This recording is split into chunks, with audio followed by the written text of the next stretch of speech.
Charge! Win! Game 3 of round 1 of the Walter Cup playoffs to go up 2-1 over the Montreal Victoire and have the opportunity to close the series out Friday night. They are one win away from the Walter Cup finals. They get 2 opportunities, 2 cracks at it. And the first crack is at home. What did I say? What did I say after we lost a quadruple overtime game? You won game 1. What did I say after game 1? We won game 1. You just need to win at home. If you can win the homestand, you're golden. Well, guess what? We won game 1 of the homestand. Finish them off. No mercy. Because we've played so good. Like, I'm going to give Gwyneth Phillips her flowers. I think that she is not just the front runner. I think she's the only option for the Atlanta Cross if we win. If we win, barring like a miracle, like one of our players just going thermonuclear and getting like a hat trick in 3 out of the 4 games that we win to win the Walter Cup, like barring that, she's the only one who's even in the realm of possibility, because she's been that good. She has consistently this series kept us in it and made saves that were otherworldly and would otherwise have gone in. Any other goaltender in the world lets that in and you don't even blame her. Like, she's made monumental save after monumental save, but we've shut them down really well. Both teams have been doing good at blocking shots. I think that we are forcing them to play our style of hockey, because we've never been like a huge, okay, yes, there was the 8-3 game, but in general, we aren't known for a huge offensive threat. There aren't a lot of 4+ goal games that we've had this season. We've had a few, but a lot of our wins were tough, close, gritty wins. 3-2, 2-1, 1-0. Games like that, where we're not gonna absolutely blow the door open and score a bajillion goals. So when you let in 3, which isn't necessarily terrible, it can put you in a tough spot. Makes it pretty hard to win if you're only capable of scoring 2 to 3 on average. You know, again, there are nights where, you know, against New York, right? 5-4 overtime win. Yeah, they scored 4 goals, we won. Against Minnesota, 8-3 win, they scored 3, we scored 8. It happens.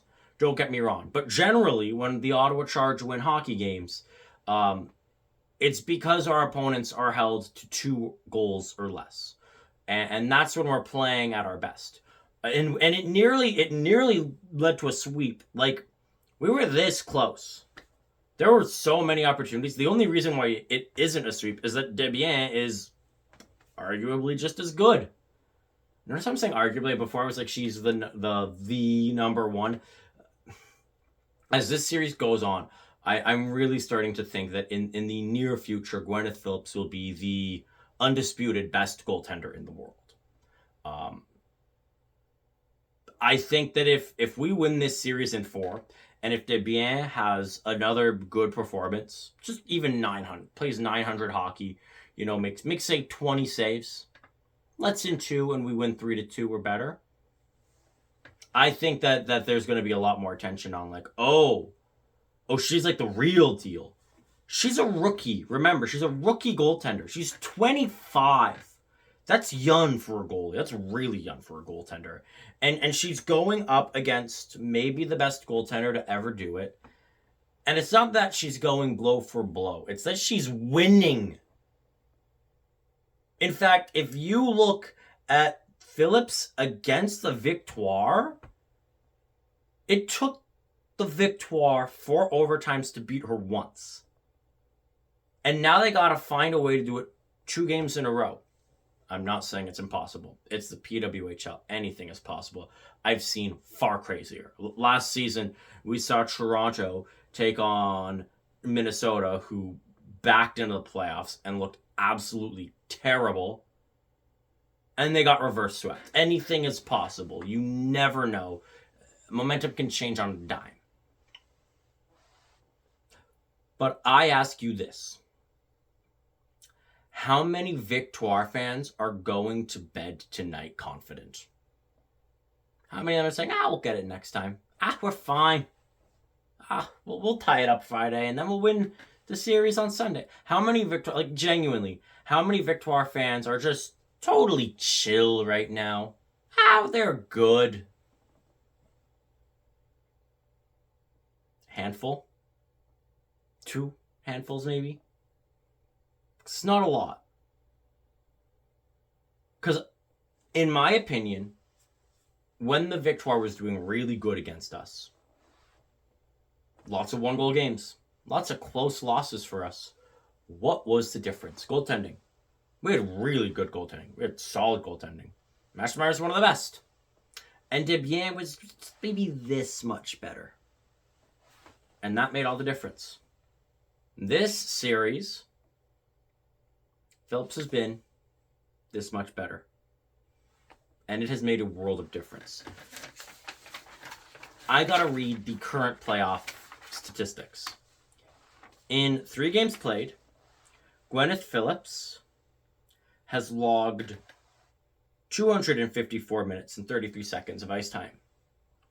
She's had 5 goals against, a shutout, a goals against average of 1.18, 110 saves on 115 shots for a save percentage of 9.57. The next highest save percentage is, unsurprisingly, Desbiens at 9.49. The next highest GAA is, again, Desbiens at 1.43. Phillips is having an unprecedented playoff run thus far. And if she keeps this up, this is going to go down as maybe the greatest postseason goaltending performance in league history for a while. But I gotta say, our defense has come up big. And like I said, we're a defense-heavy team. Montreal, their offensive weapons, especially their first line, have been relatively silent. And that's how we win this series. By having Poulin and Stacey get 0 points, get shut out. By having their top line, their best offensive line, their strongest weapons fall silent. Because when that happens, you can't win hockey games. Now let's break down the game beat by beat. First off, this crowd was bumping. Before the game, it was electric. Pun fully intended. It's one of the best atmospheres I've been in a sports venue in a long while. I'm thinking back and I've been at some great moments. I've been to some top tier sports events in Ottawa sports history. But this ranks pretty high up there. Our first ever home playoff game, and you could feel the energy from the crowd. You could feel the excitement, how bad we've wanted this. We've waited for this. And you especially got that when Montreal took the ice. They were greeted with a chorus of boos. I get other teams, can be like that, but no team is quite like us when it comes to booing our opponents, especially when they haven't even done anything yet. They've just, existed. They're just entering the ice. This wasn't after some bad calls or a dirty hit or anything like that. This wasn't after a goal of dubious nature. This is just them entering. A chorus of over 7,000 people just raining boos down on the Victoire. You know why? Because we care about winning deeply. I could remember, especially last season, first few games, there's a bit more hesitancy to boo, Like, we're happy the league is here. Like, are we really gonna devolve right to, like, booing every little thing? And then Poulin got a penalty shot of, somewhat arguable nature, and all bets were off. The buy-in in this fan base is insane. When the Charge entered, it was nuts. But I think the moment that stuck out the most for me from this crowd is not just, that we cheer and we go, yeah, when we score, we go boo when we get scored on, and we have the occasional refs you suck chant. It's the creative ones that we come up with, End the streak against Toronto, remember that one? The 8-3 game, chanting, we want 10. And in this game, as Montreal filed off the ice, by the way, no handshake, and I love that. I'm okay with it in the regular season. Yeah, during the playoffs, you shake hands at the end of the series. That's it. Call me a purist, but I like it that way. I think it's good. I think it adds to the intensity, and it makes the handshakes at the end of the series, in my opinion, more meaningful. Because you haven't had that opportunity in between games 1 and 2, games 2 and 3, games 3 and 4. You haven't had the opportunity, potentially between games 4 and 5. I hope we don't go 5, but in general, right? If a series does go 5, you don't get that opportunity to say, hey, good game. You played well. And so when the series is finally done and one team is moving on and the other team has had their season end, that's when you say, hey, you played well.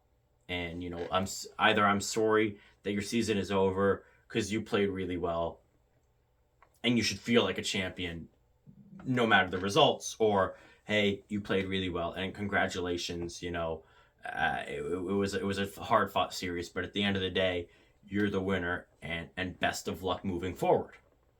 I like that. I get why you do it during the regular season. I don't like, some people are like, oh, I'll get it out of the regular season. I don't mind it because it's its own self-contained thing each game. It's just this one battle and then we move on and we'll see each other down the road. This division is clear, and after each game you may have won the battle, but you haven't won the war. We haven't won the war yet. We're up. We're one win away. Haven't won the war yet. We aren't going to shake hands and say good job until the job is done. You can't say good job until the job is finished. And as Montreal is filing out, no handshake, no nothing, defeated, thought they played a pretty good game. Desbiens played great. By the way, third game in a row where the team with more shots ended up losing. When I say this has been a goalie battle for the ages, I'm talking a goalie battle for the ages. I can't remember the last time I've seen such a great goaltending duel. This really is like one for the ages. And despite how well Desbiens played, the one time she didn't make a save was all it took. And throughout the game, it kind of felt like whoever blinked first was going to lose. It really felt like that. With how well both teams were playing defensively, with how great the goaltenders were doing, you could just feel it. There was this sense in the air that, like, one mistake is going to cost the game, potentially the series. And as Montreal is filing out defeated, what chant do you hear from the best fans in the league? You picked us. A harsh reminder of the reality that is, they didn't need it. It didn't have to be this way.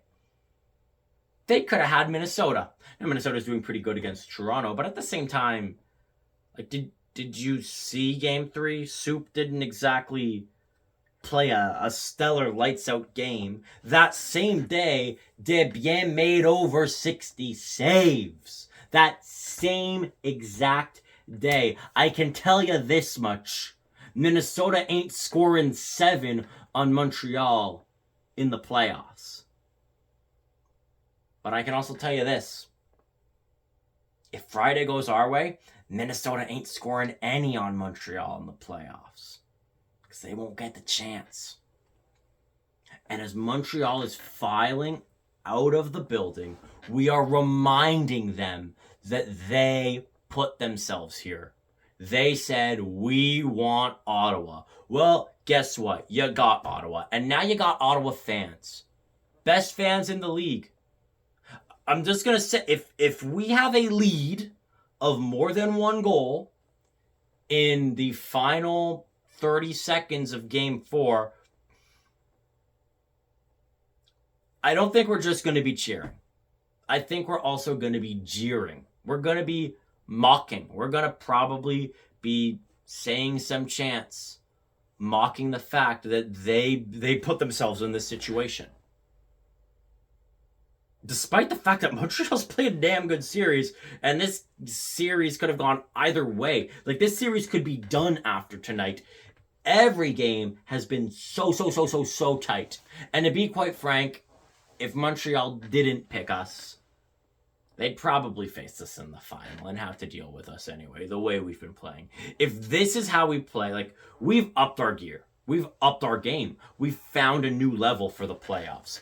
If we keep at this level, I don't see any team winning a 5-game series against us. I really don't. Especially between Toronto and Minnesota, just, based off of how their goaltending has been. I've checked their goaltending, and the GAA for them is 4 for Rooney and 4.75 for Campbell.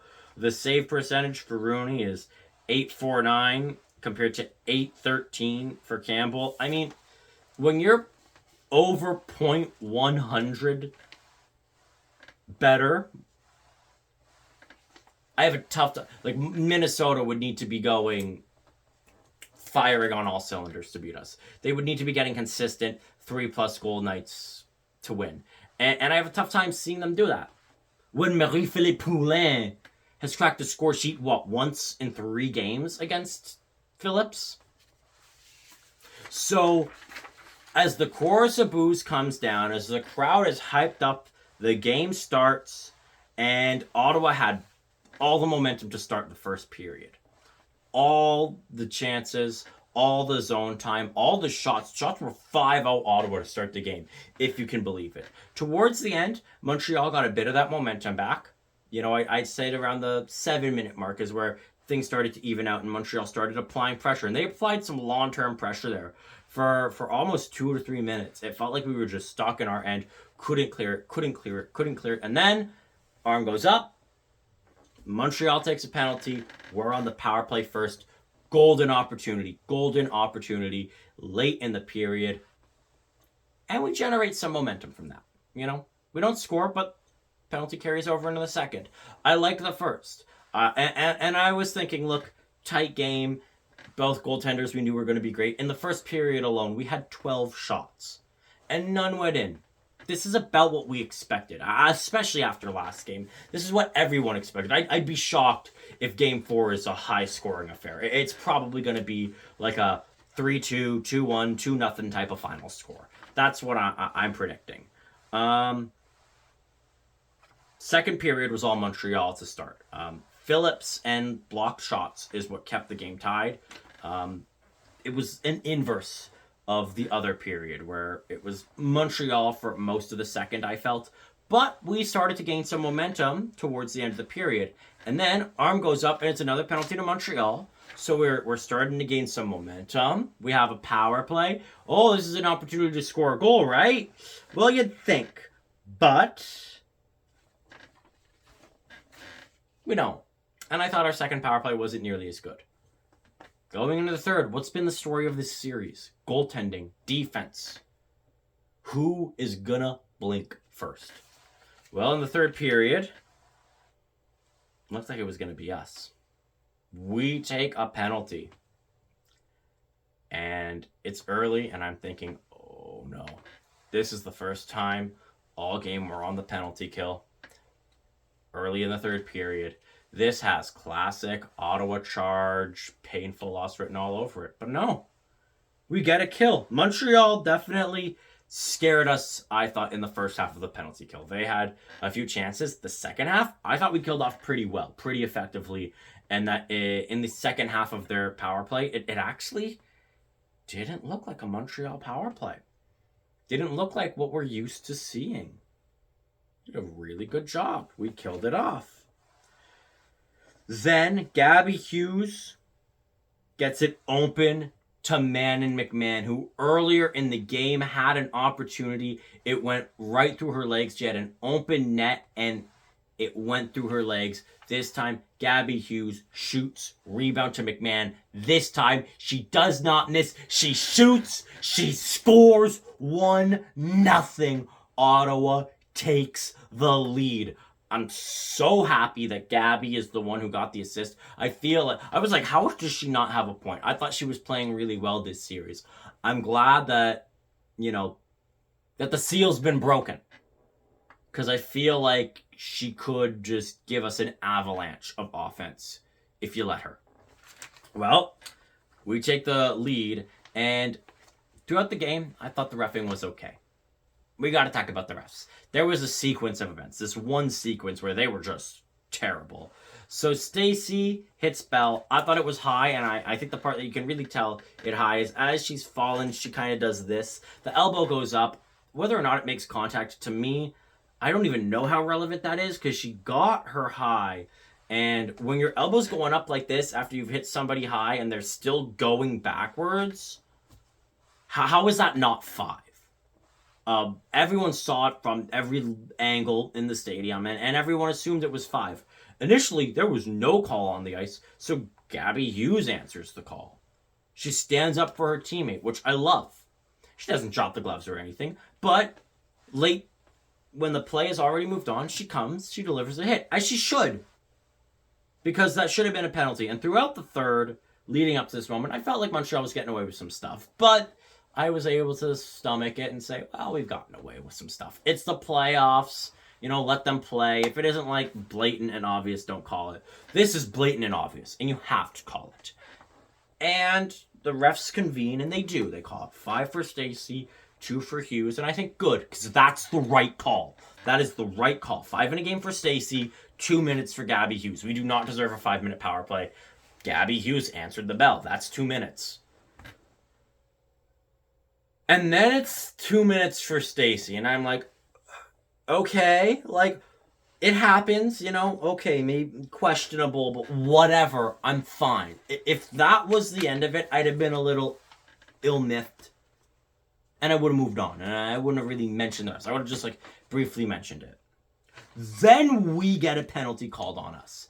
On the same play, Montreal interferes with us, no call, and then we get hit. We get hit with a roughing. So now that we're getting into a bit of a frenzy.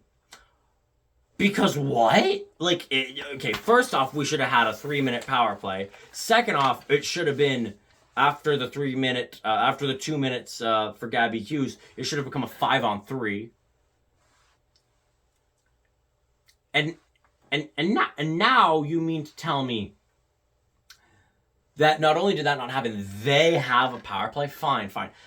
The 2 minutes ends, 4-on-4 is over, they have a 5-on-4, and Gabby Hughes gets a break, out of the box, and she's got a chance, and she just gets hauled down. The stick is nowhere where it's supposed to be. No call on the play. This sequence of events had fans in a fever pitch, fuming. But guess what? Despite all of that, we killed the penalty. And then it almost felt like the rest of the game was a penalty, right? Just kill out the final, 7 minutes? But I like what we do. We don't take it down lying. We don't take it lying down. We say, nah, let's score a second. And while we don't, we continue to pressure Montreal. And I felt the rest of the third was played pretty evenly. I felt the whole third period was played evenly. First period, I'd say I gave the edge to Ottawa, but Montreal had a bit of a push towards the end. Second period, I'd give the edge to Montreal. Ottawa had a bit of a push towards the end. Third period, I thought was pretty even throughout. But now Montreal's getting more desperate. And we're doing good. Blocking shots, Phillips making huge saves, as is the norm. They pull their goalie. And we had 2 great opportunities to score. We don't. Jenner gets a chance to ice the game.